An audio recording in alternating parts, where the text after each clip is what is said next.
ሰላም እንደናቸው ግርማቸው ነኝ። በዚህ የዩቲዩብ ቻናል የተለያዩ የእግር ኳስ ታክቲካዊ ጉዳዮች ላይ ነው ትኩረት የምናደርገው። በዚህኛው ቪዲዮ ቅዱስ ጊዮርጊስ ከነገሌ አርሲ ጋር ባደረገው የሲቢኢ የኢትዮጵያ ፕሪሚየር ሊግ ጨዋታ ላይ የነበሩትን አንዳንድ የጨዋታ ሙቭመንቶች አንስቼ የሆኑ ለእኔ ኢንትረስቲንግ ናቸው ያልኳቸውን ነገሮች ለማሳየት ሞክራለሁ። ቅዱስ ጊዮርጊስ እንግዲህ በሶስት የመሀል ሜዳ አማካዮች የሚጫወት ቢሆንም የአብስራ ሀብታሙና አዲሱ በዚህ ጨዋታ ላይ ግን በተለይ በመጀመሪያው አጋማሽ አንዳንድ የተለዩ ነገሮችን ሲሞክር ተመልክቼዋለሁ እና እነዚህ ነገሮች ምንድን ናቸው የሚለውን ለማሳየት እሞክራለሁ። በተለይ በመጀመሪያው አጋማሽ የመጀመሪያ ግማሽ ላይ ከፍተኛ የሆነ የኳስ ቁጥጥር ድርሻ ስለነበረው እሱን ያሳካበትን አንደኛው መንገድ ለማሳየት እሞክራለሁ ማለት ነው። በዋናነት እዚህ ላይ እንደምትመለከቱት ገና በመጀመሪያው በጨዋታው 40 ሰከንድ ላይ ነው ሰዓቱ እንደሚያሳየው።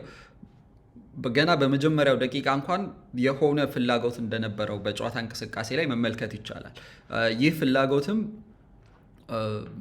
እነዚህን እንግዲህ ሶስት አማካዮች ነው ያሉት ብለናል። ጊዮርጊስ ሀብታሙ፣ ከዛ ደግሞ ሀብታሙ አለ፣ ከሀብታሙ ጎን የአብስራ አዲሱ ሶስተኛው አማካይ ነው። ነገር ግን በዚህ የጨዋታ እንቅስቃሴ ላይ አንድ አራተኛ አማካይ ወደ መሀል ክፍሉ ቅዱስ ጊዮርጊስ ይጨምራል፣ ቢኒያም ከመስመር እየተነሳ ማለት ነው እና በእንደዚህ አይነት የጨዋታ እንቅስቃሴዎች ላይ ከመጀመሪያው ጀምሮ ይሄን አይነት የሳጥን ቅርጽ ያለው የአማካይ ክፍል ለመስራት ጥረት ያደርግ ነበረ ቅዱስ ጊዮርጊስ። ከዛ ከነሱ ፊት ለፊት ደግሞ ሁለቱን አማካዮች በተለይ ሁለቱን አጥቂዎች፣ አንደኛው የመስመር አጥቂ ፍጹም፣ ከዛ ደግሞ አቤል ከነሱ ፊት ለፊት ሆነው ይሄ 4-2-2-2 የሚመስል ቅርጽ ነገር ግን አማካይ ክፍሉ ላይ አራት ተጫዋቾች ቢያንስ እንዲኖሩት ጥረት ያደርግ ነበር። ይሄ ምን ይሰጠዋል? ቅዱስ ጊዮርጊስ ነጌሌ አርሲ በሶስት የመሀል ሜዳ አማካዮች ይጫወት ስለነበረ የአብዱልባሴት በረከትና ዳዊት በእነሱ ላይ የቁጥር ብልጫ በሜዳው የመሀል ክፍል እንዲኖረው ያስችለዋል ማለት ነው እና በመጀመሪያው አጋማሽ የመጀመሪያ ግማሽ ላይ እስከ 60% የኳስ ቁጥጥር ድርሻ እንዲኖረው ያስቻለው አንዱ ምክንያት ይህ ነበር። አሁን ይሄ ገና እንግዲህ ፍላጎቱን የቡድኑን የሆነ ፍላጎት እንዳለው ለማሳየት የተጠቀምኩበት ነው እና የመጀመሪያው ግማሽ ላይ የመጀመሪያው ደቂቃ ላይ የነበረ እንቅስቃሴ ነው። ስለዚህ ጨዋታው የመጀመሪያው ግማሽ ደቂቃዎቹ እየገፉ ሲሄዱ ግን የምንመለከተው ነገር አሁንም ይሄ ፍላጎት እንዳለ እና ይሄ ፍላጎት ደግሞ በጣም በላቀ ደረጃ መከናወን እንደሚችል የሚያሳይ ነበረ በእኔ እምነት። እዚህ ላይ እንደምትመለከቱት እንግዲህ በጨዋታ እንቅስቃሴዎች ላይ አንድ ቡድን የበላይነት የሚወስደው በሜዳ ላይ በአራት የተለያዩ መንገዶች ነው ይባላል አይደለም። አንደኛው ያው የቁጥር ብልጫ ነው፣ 4-3፣ 3-2፣ 2-1 በተለያዩ የሜዳው አካባቢዎች እና ደግሞ የእግር ኳስ ጨዋታ በሁለት ቡድኖች መካከል የሚደረግ ቢሆንም በውስጡ ትንንሽ የቡድን ፍልሚያዎች አሉበት። ስለዚህ እነዛን የቡድን ፍልሚያዎች በቁጥር ብልጫ ማሸነፍ መቻል ማለት ነው። 4-3፣ 3-2።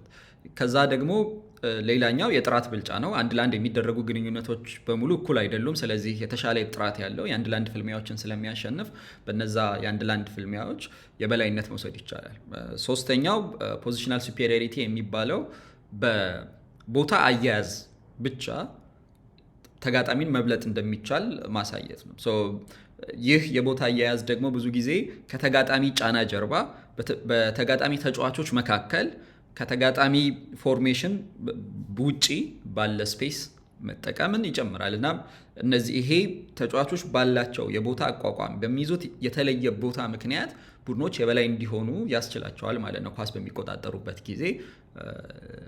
ከዛ ደግሞ ዳይናሚክ የሚባለው ተለዋዋጭ የበላይነት የምንለው ነው። በተለይ ተጫዋቾች ባላቸው ሪሌሽንሽፕ ይሄ ሶሾ አፌክቲቭ ሪሌሽንሽፕ የሚባለው በሱ አይነት ሪሌሽንሽፕ የበላይነት መፍጠር ይቻላል። እዚህ ላይ እንደምንመለከተው በቅዱስ ጊዮርጊስ በኩል አሁንም ቅድም እንዳልነው ሶስት የመሀል ሜዳ አማካዮች በወረቀት ደረጃ የነበሩት ቡድን ሜዳ ላይ ግን በጨዋታ እንቅስቃሴ ግን የነበሩት አራት የመሀል ሜዳ አማካዮች ነው። ምክንያቱም ቢኒያምን ከመስመር ከነበረበት መስመር ወደ ውስጥ አስገብቷል። ከመስመር ወደ ውስጥ ገብቷል። ከዛ አዲሱ ቦታው ላይ ነው። ሀብታሙና የአብስራ ደግሞ የሜዳውን የመሀል ክፍል በባህሪያቸውም በአጫወት መንገዳቸውም ለዛ ስለሚሆኑ ሁሉም አሉ ማለት ነው። ይሄ እንግዲህ አንደኛ በሜዳው የመሀል ክፍል 4-3 የቁጥር ብልጫ እንዲኖረው ያስችላል ቅዱስ ጊዮርጊስ። ምክንያቱም እንደምታዩት ነገሌ አርሲ አብዱልባሲት፣ በረከት እና ዳዊት ነው አማካይ ክፍሉ ላይ ያሉት። ስለዚህ ቢያንስ መሀል ለመሀል ባለው የሜዳው ክፍል ቅዱስ ጊዮርጊስ የ4-3 ብልጫ እንዲኖረው ያደርጋል ማለት ነው። በዚህ ምክንያት በቁጥር የተሻለ የበለጠ የአማካይ ክፍል እንዲይዝ አስችሎታል። ከዛ በተጨማሪ ደግሞ በቦታ አያያዝ ምክንያት የቦታ የበላይነትም እንዲይዝ አስችሎታል ማለት ነው። ይሄ የሚያሳየን ምንድነው? እዚኛው ምስል ላይ የምናየው የቢኒያምና እንዲሁም ደግሞ አዲሱን የቦታ አያያዝ ከተመለከትን ሁለቱም የቆሙበት ቦታ አንደኛ ከአብዱልባሲጥ ከነጌሌ አርሲ 6 ቁጥር በተለምዶ በምንለው ከተከላካይ አማካዩ ግራና ቀኝ ባለው ቦታ ነው። ስለዚህ የትኛውን ማርክ ለማድረግ እንዳለበት ግራ መጋባት ውስጥ እንዲገባ ያደርጋል። ሁለተኛ ግን የቆሙበት ቦታ ከተጋጣሚ የጫና መስመር ጀርባ ነው። አሁን ኳሱ ያለው እንደምትመለከቱት እዚህ ጋር ነው ኳሱ ያለው። የአብስራ ነው ኳሱን የያዘው። የተጋጣሚ የጫና መስመር እነዚህ ሁለት ተጫዋቾች ያሉበት የጫና መስመር ነው፣ ወይም 3 ልትሉት ትችላላችሁ። ዳዊት፣ በረከትና ሀቢብ ያሉበት የጫና መስመር ነው። ስለዚህ ከነሱ የጫና መስመር ላይ ስለሆነ የሚገኙት በቀላሉ ባላቸው የቦታ አያያዝ ምክንያት በቡድኑ ላይ ብልጫ እንዲወሰድባቸው አድርጓል። ምክንያቱም ለምሳሌ አንድ ፓስ በቀላሉ ይሄንን መስመር ሊሰብረው ስለሚችል ማለት ነው። ስለዚህ ከተጋጣሚ ጫና መስመር ጀርባ አዲሱና ቢኒያም መቆማቸው የቦታ የበላይነት ቡድኑ እንዲይዝ ያደርገዋል እና ይሄም አንድ ራሱን የቻለ የተለየ የበላይነት ይሰጠዋል። ከዛ ደግሞ የሁለቱን የጊዮርጊስ ፉልባኮች ቦታም ከግምት ማስገባት አለብን ማለት ነው። ቶሎሳና ጳውሎስን ሁለቱም መስመሩን ወደ ጎን ቡድኑን ለመለጠጥ ጥረት ያደርጋሉ። ስለዚህ ይሄም አንድ ሌላ የተለየ ዳይሜንሽን እንዲሰጡ ያደርጋል ማለት ጠባብ ብቻ ቡድን እንዳይሆን እና በቀላሉ ቡድኖች የሚቆጣጠሩት አይነት ቡድን እንዳይሆን ያደርገዋል ማለት ነው እና ስለዚህ ዳግማዊ አሁን በሁለት ተጫዋቾች መካከል ነው ያለው የነጌሌ አርሲው ዳግማዊ። ስለዚህ ወደ ቢኒያም ልሂድ ወይስ ወደ ቶሎሳ ልሂድ የሚል ግራ መጋባት ውስጥ እንዲቆይ ይሆናል ያደርገዋል ማለት ነው። ወደዚህ ልሂድ ወይስ ወደዚህኛው ልሂድ የሚል ግራ መጋባት ውስጥ እንዲቆይ ያደርገዋል ማለት ነው እና ይሄም አንድ በዚህ አይነት አጫወት መንገድ የሚፈጠር የበላይነት ነው ልንለው እንችላለን። ስለዚህ በዚህ አይነት የቦታ አቋቋም ምክንያት ቡድኑ የነጌሌ አርሲ ማንን መቆጣጠር እንዳለበት በተወሰነ መልኩ ሲቸገር እንመለከታለን። እዚህ ላይ እንደምናየው በረከት ትእዛዝ ሲያስተላልፍ እንመለከተዋለን ለሀቢብ እና ለአብዱልባሲጥ በሚመስል መልኩ ትእዛዝ ያስተላልፋል እና እሱም አንድ የምናየው ነገር ነው ከቡድኑ። ምክንያቱም ወደዛ ሂዱ እና አንዳቸው ማርክ አድርጉ ይላል። ስለዚህ በዚህ የተነሳ ያ ግራ መጋባት ስላለ ማንን ማርክ ማድረግ እንዳለበት እንኳ ሲቸገሩ እንመለከታለን ማለት ነው እና በዚህ የተነሳ ቅዱስ ጊዮርጊስ የሜዳውን መሀል ላይ በተለይ በመጀመሪያው አጋማሽ የመጀመሪያ ግማሽ ፍጹም የበላይ እንዲሆን አስችሎት ነበር እና እንደምንመለከተው በረከት በጣቱ በእጁ ይጠቁማል አዲሱ ማርክ እንዲደረግ ማለት ነው። አዲሱ ማርክ እንዲደረግ ስለዚህ በዚህ የተነሳ አብዱልባሲጥ ቦታውን መሀሉን ጥሎ ወደዚህ እንዲመጣ ይገደዳል ማለት ነው። እንዲሁም ደግሞ ሀቢብም ጳውሎስን ትቶ ወደ አዲሱ እንዲሄድ ይገደዳል ማለት ነው። ይህ በቦታ አያያዝ ብቻ ስንት ተጫዋች ወደ እሱ ድራግ እንዳረገ አዲሱ የሚያሳይ ነው እና ይህ የተለየ የማጥቃት አማራጭ ለጊዮርጊስ ሰጠዋል ማለት ነው። በዚህ የተነሳ አማካይ ክፍሉን በደንብ ለመቆጣጠር ችሎ ነበረ በተለይ በመጀመሪያው አጋማሽ። አሁን ጨዋታው እየገፋ ሲሄድ የምንመለከተውም ይሄንን ነው። አብዱልባሲት ሲመጣ እንመለከታለን ወደ አዲሱ። እንዲሁም ደግሞ አብዱልባሲት ሲመጣ እንመለከታለን ወደ አዲሱ ፓስ እንዳይደረግ ደግሞ ሀቢብ የፓሲንግ ሌኑን መስመሩን ለመዝጋት ሲጥር እንመለከታለን። ስለዚህ ሁለት ተጫዋቾችን በዚህኛው የቦታ አያያዙ ምክንያት ድራግ ማድረግ ችሏል ማለት ነው አዲሱ። ከዚህ ባለፈ ደግሞ ቢኒያምን ነፃ እንዲሆን አድርጎታል። እዚህ ጋር ቢኒያም ብቻውን ነው፣ ምክንያቱም አቤል ሁለቱ ሴንተር ባኮች ጋር ነው ያለው። ስለዚህ ፒን አድርጎ ይዟቸዋል አጥቂው። ስለዚህ ዳግማዊ ደግሞ ይሄንን ፉልባክ የመጠበቅ ግዴታ አለበት። በዚህ የተነሳ ቢኒያም መሀል ላይ ብቻውን ነው ያለው ማለት ነው። እና ይሄ እንግዲህ የተጫዋቾች ቦታ አያያዝ እንዴት ተጋጣሚን በተለይ ደግሞ ማንማርክ የማያደርግ ተጋጣሚ ከሆነ እንዴት ይሄ ዲስማርክ ማን ነው እንዴት እንደሚያወዛግብ የሚያሳይ ነገር ነው። እና አንድ ትልቅ በጨዋታው ላይ በተለይ በመጀመሪያው አጋማሽ ደጋግመን የተመለከትነው ነገር ይህ ነው። ግን በደንብ የጨዋታውን ሙቭመንት ይገልጻል ብዬ ያሰብኩት እንቅስቃሴ ይህ ነው። እና በዚህ ሙቭመንት ላይ እንደምናየው እንግዲህ በጣም በቀላሉ አብዱልባሲትን ድራግ ማድረግ ችሏል ማለት ነው አዲሱ። ድራግ ማድረግ ችሏል። እዚህ ጋር ብቻውን አለ ቢኒያም። ስለዚህ በቀላሉ መጫወት ችሏል ማለት ነው ቅዱስ ጊዮርጊስ። እንደምንመለከተው አብዱልባሲት ተከትሎት ይመጣል። በረከት ወደ ኳሱ ሄዷል። ሀቢብ አለ። ነገር ግን ነፃ ሰው ስላለ ሶስተኛ ሰው ስላለ እዚህ ላይ አሁን እንግዲህ ሶስተኛ ሰው ስላለ ሶስተኛውን ሰው ማግኘት ነው የጊዮርጊስ ስራ የሚሆነው ማለት ነው። እና ሶስተኛውን ሰው ካገኙት በኋላ በቀላሉ ወደ ማጥቃት መሸጋገር ችሏል ማለት ነው። እና በዚህ እንቅስቃሴ ላይ ትንሽ ስህተት ነው ልለው የምችለው ነገር የቢኒያም ለውሳኔ መቸኮል። በጣም ጊዜ ነበረው። ጊዜ ስንል ያው ብዙ ሰከንድ ሳይሆን የሰከንድ ሽራፊ ነው። ጊዜ ነበረው። ይህን ጊዜ ተጠቅሞ ኳሱን ወደ አዲሱ መመለስ ይችል ነበር፣ ወደፊት መሄድ ይችል ነበር። ራሱ ተርን አድርጎ ጊዜ ነበረው። ያን ጊዜ እንደነበረው አለማወቁ ይመስለኛል እንዲቸኩል ያደረገው እና ይሄ ሙቭ እንዲበላሽ ያደረገው እንጂ በተቻለ መጠን ግን በደንብ መሀል ሜዳው ላይ መቆጣጠር ችለው ነበር። ነገር ግን ደቂቃዎች እየገፉ ሲሄዱ ቅዱስ ጊዮርጊስ ከዚህ የኳስ ቁጥጥር ድርሻው እየቀነሰ ነው የሚመጣው። በተለይ አንዳንድ እንቅስቃሴዎች ላይ አማካይ ክፍል ላይ አንድ ለአንድ ፍልሚያዎችን መሸነፍ ጀምሮ ነበረ። ምናልባት ጨዋታውን የተመለከታችሁ እንደምታስታውሱት አንዱ የዛ የአንድ ለአንድ ፍልሚያ መሸነፍ ያመጣው ነገር ምንድን ነው? ለምሳሌ የዳዊትን የነጌሌ አርሲ ሙከራን የምታስታውሱ ከሆነ ዳዊት የሞከረው ኳስ ማለት ነው። ምክንያቱም ሀብታሙ ኳሱን ተነጠቀ፣ መሀል ለመሀል ሄደው ያን የጎል እድል መፍጠር ቻሉ። 1 2 3 እንቅስቃሴዎች ላይም በተመሳሳይ እንደዚህ ከአማካይ ክፍል ላይ የሚነጠቁ ኳሶች ለነጌሌ አርሲዎች እንደዚህ ግማሽ እድል የምንለው አይነት ሙሉ ለሙሉ የተሳካ ሙከራዎች ባይሆኑም ግማሽ እድል የምንለው አይነት እንዲፈጠሩ አስችሏቸዋል። ስለዚህ ከመጀመሪያው የቅጣት ምት የጎል ሙከራ በኋላ ቅዱስ ጊዮርጊስ አብዛኞቹ ሙከራዎች የሞከረው በኳስ ቁጥጥር በረጅም ሰዓት በቆየባቸው ጊዜያት ሳይሆን በጣም በተደጋጋሚ ወደ መስመር ኳሱን በማውጣት ከዛ በኋላ በፍጥነት በቀጥተኛ አጨዋወት በማጥቃት ነው እንደምንመለከተው።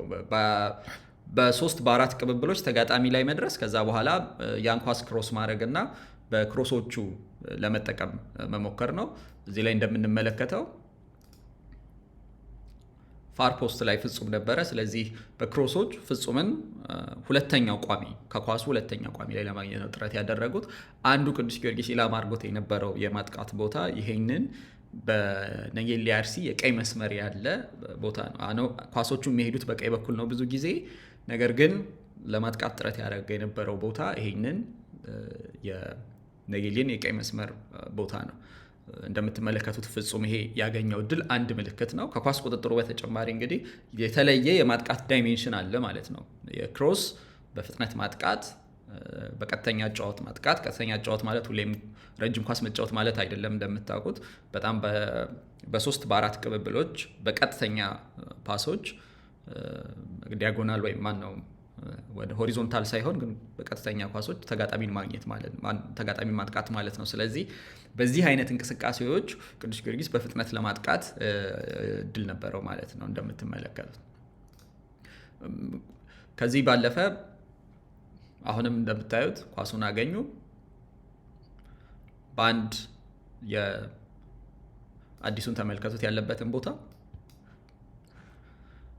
ስለዚህ ወደዚህ በፍጥነት ስዊች በማድረግ በቀላሉ ይሄንን ኤሪያ የማጥቃት ፍላጎት ነበረ ከጊዮርጊስ በኩል በፍጥነት ማለት ነው።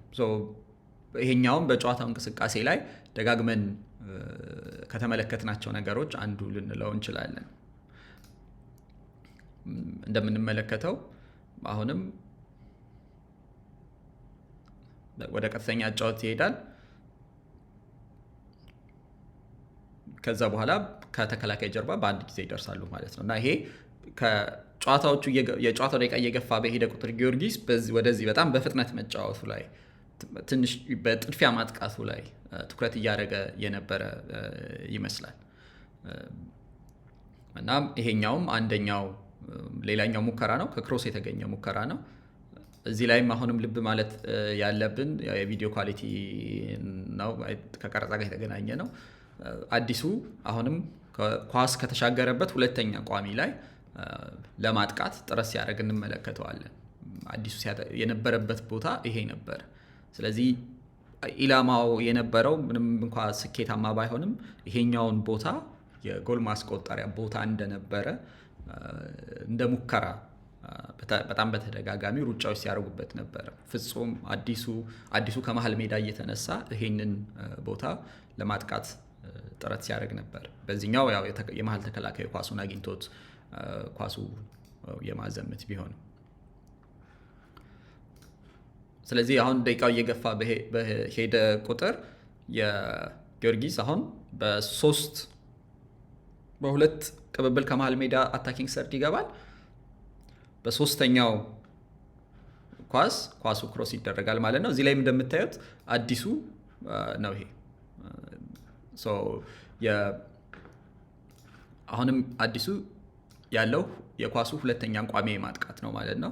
በዚህ ጨዋታ እንቅስቃሴ የኔጌሌ አርሲን የቀይ መስመር ወይም ለኳሱ ሁለተኛ ቋሚ የሆነው ጋር በተደጋጋሚ በመሄድ ማጥቃት ማለት ነው። የቁጥር ብልጫ ሁሉ ነበራቸው እንደምትመለከቱት ጊዮርጊስ። ስለዚህ ያው አቤል ጋር ኳሱ ክሮስ ሲደረግ አቤል ጋር በማግኘቱ ጥሩ ሙከራ አድርጓል።